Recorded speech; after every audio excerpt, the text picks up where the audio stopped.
Today we're going to be completing a full celestial position fix. I'm going to show you how to turn a sextant reading into an accurate position that you can use on a chart. Before you watch this video, I highly recommend you watch the other videos in this series, calculating an azimuth of a star, calculating an amplitude of a star, finding the time of sunrise, the celestial sphere, and all of the sextant tutorials. From now on, I'll assume you already know the techniques we covered in those videos. So, let's start by thinking about how a celestial position fix actually works. The whole idea of it is that you take a rough estimate of your position, and then you calculate exactly where you expect to see a selection of celestial bodies. You can use stars, the sun, the moon, or planets for this, but today we're just going to use stars to keep things simple. After calculating the altitude you expect for your stars, you can then measure the actual altitudes using a sextant. Chances are your estimated position was not actually your correct position. This means the altitudes of the stars you measure will be different to the altitudes you calculated. You take those differences and you can use them to correct your estimated position. If you measure enough stars, you can sufficiently correct your estimated position to give you an accurate position fix. And really, that's all there is to it.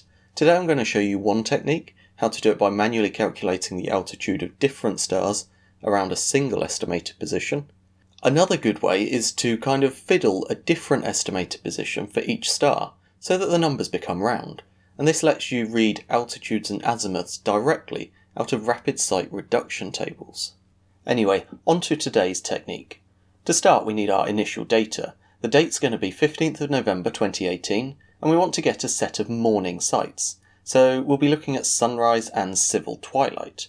We know that the previous day, civil twilight was around 6:30 in the morning, so we expect similar today. We planned ahead and found our 6:30 estimated position from the chart. 29 degrees, 42.2 minutes north, 037 degrees, 02.5 minutes west. To get that, we just applied our course and speed to last night's evening sights. Our course was 000 degrees true, and our speed was 12 knots. We need to start by getting an accurate time to take our sights, so we need to manually calculate the time of the morning civil twilight on the 15th of November 2018 in our position. We'll use the Nautical Almanac that's available from thenauticalalmanac.com, so pop over there and get a copy if you want to follow along. From the 15th of November page, we find that 30 degrees north, civil twilight is at 6 o'clock UTC in Greenwich, and at 20 degrees north, civil twilight is at 5:46 UTC in Greenwich. At our latitude of 29 degrees 42.2 minutes north, we can interpolate to find that civil twilight is at 6 o'clock UTC on the Greenwich meridian. To turn that into civil twilight at our longitude, we need to work out longitude in time by dividing our longitude of 37, 02.5 minutes, by 15, and that gives us a 2-hour, 28-minute time difference. Of course, things in the west happen later, so we need to add that to the 6 o'clock civil twilight time to get civil twilight at our position at 8:28 UTC. If we wanted that in ship's time, we would just modify it using our time zone, which would give us 6:28 local time. I don't want it in local time until the very end though, as we're working in the almanac and leaving it in UTC is just easier. If that was too quick, check back to the video on calculating sunrise times to see it all in a bit more detail. The next step is to plan the sights that we want to take. You can use the star finder, but we haven't looked at that yet, so instead we're just going to say we know the constellations and we pick the stars by looking at the sky an hour before sunrise. We'll choose Betelgeuse, Sirius, Capella, Arcturus, Dubhe and Regulus. All we want is a good spread of the brightest stars right across the sky. We plan 6 as chances are there'll be cloud covering some of them, so hopefully we can shoot at least 3 to get our fix. To plan, I want the azimuths and altitudes of each of the stars at 8:30 UTC in our estimated position. For today, I've already done the sums and I found the altitudes and azimuths of each of our 6 stars. We'll have to do it accurately after the sights anyway, so I won't go through the method in this step. We can then plot our stars onto a sheet of paper that we take with us onto deck when we take our sights. This helps locate the stars when dimmer ones begin to disappear as the sun is rising. I've just plotted their azimuths and written in their altitudes, although you could adjust the line lengths to reflect altitudes if you wanted. I also plot the ship's head, as it gives me a reference point when I'm on deck, in this case 000 degrees true. Now you're ready to take the sights. For every sight you take, you need to log the precise time, and we're talking accuracy to the second here. Make sure you've adjusted your watch or the chronometer to give you enough accuracy. I tend to scribble straight onto my planning sheet just to keep all my notes together. You'll need to log the index error, every star's sextant altitude, and the precise time you shoot each sight. Make sure to check out the sextant tutorial series to see how to minimize errors, measure index error, and take accurate sights. In our example today, we managed to shoot Dubhe, Arcturus, and Regulus, but the others were obscured by cloud. That's fine though, I'm happy to work with just the 3 today. Now we're on to the calculations. Remember, we said that the principle was to compare our sextant measurements to our calculated measurements. This tells us we need to turn our sextant measurements into properly accurate measurements, and we'll need to calculate each star for the precise time that we shoot it. Let's start with the easy bit. We'll correct our sextant altitudes to be true altitudes. I'm going to construct a table as we've got a number of corrections to make. Firstly, we know that we need to apply the index error. Ours was 0.3 minutes off the arc, so we need to add 0.3 minutes to each measurement. Next, we need to correct for our height of eye. Let's keep it simple and say we were standing really low, just above the surface of the water. I can add on my height and I find the sextant was about 2 meters above the water. In an Admiralty almanac, these corrections are all in the same book, but in the almanac that we're using, they're in a separate document, but that's still available from the nauticalalmanac.com as well. Height of eye correction is dip, so we're just looking for the 2 meter row, and we get a correction of minus 2.5 minutes. Applying the dip and the index error to the sextant altitudes gives us the apparent altitude of each star. Then there's only a few more corrections we need to make now. The total correction comes straight from that same page as the height of eye correction. You enter the stars and planets table with the apparent altitude, and you just read the total correction from the correct row. Then finally, we need to correct for refraction, or more precisely the additional refractive correction. This is impacted by temperature and atmospheric pressure. It affects stars close to the horizon more than ones at a higher altitude. This morning it was 12 degrees C and 975 millibars when we took our readings, so we're going to read down column J. 2 of our stars were high, so they didn't have any additional refractive correction. Arcturus was a bit lower, so we need to read off his correction, and we find it as plus 0.1 minutes. Finally, we can sum up all our columns to get the true altitude of each star, and we'll come back to these figures after finding our calculated altitudes. To get the calculated altitudes, we need that precise time of every sight that we logged when we took the sights. Again, I'm going to do this in a table to display the data a little easier. This is the exact same method we used in the video on calculating the altitude of a star, so check that out if we go too quick today. I want to pull the data from the 15th of November page in the almanac. For each star, I'm going to want its sidereal hour angle and its declination. Then we need to turn those sidereal hour angles into local hour angles using Aries at the time of the sights. For Aries, we'll get the same hourly Greenwich hour angle for each sight, as the hour for all of them was 8 o'clock UTC. It's going to be the increments for Aries that are different for each one. We can read off the increment for 28 minutes 15 seconds as 7 degrees 4.9 minutes. Then we can do the same for the 30 minute 30 second increment and the 32 minute 15 second increment. Next, we just add the hourly Greenwich hour angle of Aries to the increment to get the actual Greenwich hour angle of Aries at the precise time of each sight.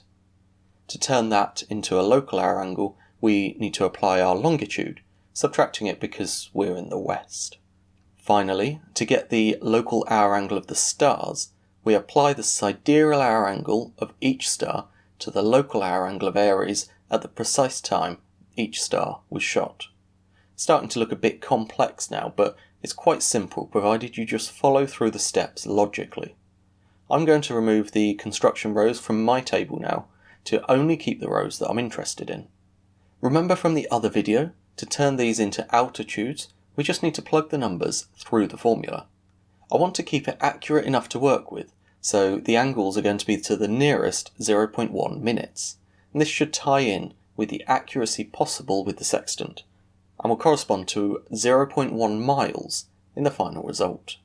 Next, we want to find the actual azimuth of each star at the time of the sight. Again, this was covered in the previous video on finding an azimuth of a star, so check that out for the thorough method. I use the ABC method, A being tan of the latitude divided by tan of the local hour angle, with the sign being opposite to the latitude sign unless the local hour angle is between 90 and 270 degrees. B is tan of the declination divided by sine of the local hour angle, with the sign matching the sine of the declination. C can be either A minus B or B minus A, depending on which is largest, and is labelled the same as the sign of the largest of either A or B. Finally, the azimuth is the inverse tan of 1 divided by C divided by cos of the latitude, with the notation starting with the label of C and ending west if the local hour angle is less than 180 degrees, or east if the local hour angle is greater than 180 degrees. Resolving all that gives the azimuth in true notation. Again, this was really fast, so check out the video on azimuths if you want it slowing down. Finally, we can construct a table with only the information we now need. We take the star name, the time of the sight, the azimuth, the true altitude, and the calculated altitude. Remember, I've said all along it's about comparing what you expect to see to what you actually see. For plotting, we want the difference between the true altitude and the calculated altitude. You just subtract the calculated altitude from the true altitude. Positive numbers are labelled towards and negative numbers are labelled away. And now we're almost ready to plot. But let's first have a look at what happens if we try and plot straight like this. We'll start at the origin, our estimated position or DR position at 8:30 UTC. To plot a star, you draw the azimuth, and then you plot the intercept perpendicular to that azimuth. For Dubhe, the intercept was 0.4 miles towards. So we just move 0.4 miles towards Dubhe, and we plot the celestial line of position. This was at 8:32:15. We can do the same for Arcturus. The azimuth was 082 degrees, and the intercept 4.5 miles towards. Again, we label it with the time, which was 8:30 and 30 seconds. But this is where our issue comes in. The times of these lines are different. You can't plot a fix with lines of position taken at different times. You need to transfer the lines of position to get their times to match. We already said we wanted a fix at 8:30 UTC, so that would be a good time to transfer all of our lines to. Just like you would with a running fix, you can apply your course and speed to the time difference you want to transfer. For example, in the case of Dubhe, we took the sight at 8:32 and 15 seconds, so 2 minutes 15 seconds after 8:30. The distance that the ship travelled in that time was 0.45 miles, using the speed of 12 knots that we declared earlier. To turn the 8:32:15 position line from Dubhe into an 8:30 position fix line, I need to drag it back the way the ship has come, by 0.45 miles. In our case, we were travelling 000 degrees, or due north, so I need to transfer this position fix line 0.45 miles south to turn it into an 8:30 transferred position fix line. If we do this with all of our celestial lines of position, we can get them all at the same time and actually produce a fix. I'm going to return to our table and add in the time difference between the fix line and each actual sight time. I'm also going to add the distance that the ship travelled in that time, and that's just using speed equals distance over time. Now we can return to our diagram and plot each one in turn. Arcturus was shot at 8:30 and 30 seconds, so we need to drag him back 0.1 miles to turn him into an 8:30 position fix. The azimuth was 082 and the intercept was 4.5 miles towards, so that puts our transferred line of position just here. We already now have an indication of where the lines are crossing, but we need to continue to get enough accuracy for a reliable fix. The third star was Regulus, taken at 8:28, 15 seconds, so that was before our 8:30 position fix. We need to move his origin ahead by 0.35 miles to turn him into an 8:30 fix. From his origin, we plot his azimuth of 156 degrees, and then we add his intercept of 3.9 miles towards. Now you can see all the lines crossing, and they're making a triangle, which we call a cocked hat. The size of this cocked hat indicates the accuracy of the fix. R1 today is relatively small, so we expect a high degree of accuracy. If it was larger, you may need to resolve that cocked hat for more accuracy. Had we plotted this directly onto a chart, you could simply add a circle to indicate that it's a fix. Then you add the time, 0830 UTC or 6:30 ship's time. I generally prefer to do all of this on a separate sheet, so we then need to do some sailing calculations to get the latitude and longitude of our position. All you need to do is measure the bearing and the range to the fix from the DR position, so 110 degrees and 5.1 miles in our case. We can then construct the sailing triangle to find the position fix. Our DR was at 29 degrees, 42.2 minutes north, 037 degrees, 02.5 minutes west. The angle that we're interested in here is 20 degrees, which is just 110 minus 90. Then trigonometry gives us the lengths of the sides, 5.1 cos 20 in the easterly direction, and 5.1 sine 20 in the southerly direction. And resolving those gives 4.8 and 1.7 miles. Latitude corresponds directly, so we can just subtract 1.7 minutes of latitude from our DR position to get the latitude of the fix. 29 degrees 42.2 minus 1.7 minutes equals 29 degrees 40.5 minutes north. Longitudes are a little harder as they change with latitude. For this, we want the average latitude, so we add the latitude of the DR, 29 degrees 42.2 minutes, to the latitude of the fix, 29 degrees 40.5 minutes, then we divide by 2 to get the average or mean latitude. The mean lat in this case is 29 degrees 41.4 minutes. To turn our easterly distance into a change in longitude, we divide it by cos of the mean lat. So 4.8 miles of distance divided by cos 29 41.5 minutes equals 5.5 minutes of longitude. We are moving in an easterly direction, so we need to subtract 5.5 minutes from 37 degrees 02.5 minutes to get a final longitude of 036 degrees 57.0 minutes west. Our final fix is then 29 degrees 40.5 minutes north, 036 degrees 57.0 minutes west, which can be plotted straight onto the chart or put directly into the logbook. If you followed all the way through this video, you've now completed a full celestial position fix. Really shows the beauty of mathematics in the real world. You can use stars to find your position anywhere at sea.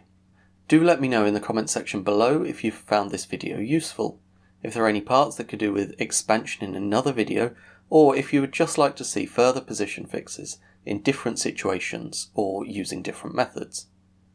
Otherwise, hopefully you've enjoyed the topic. Until next time, thank you for watching, and goodbye.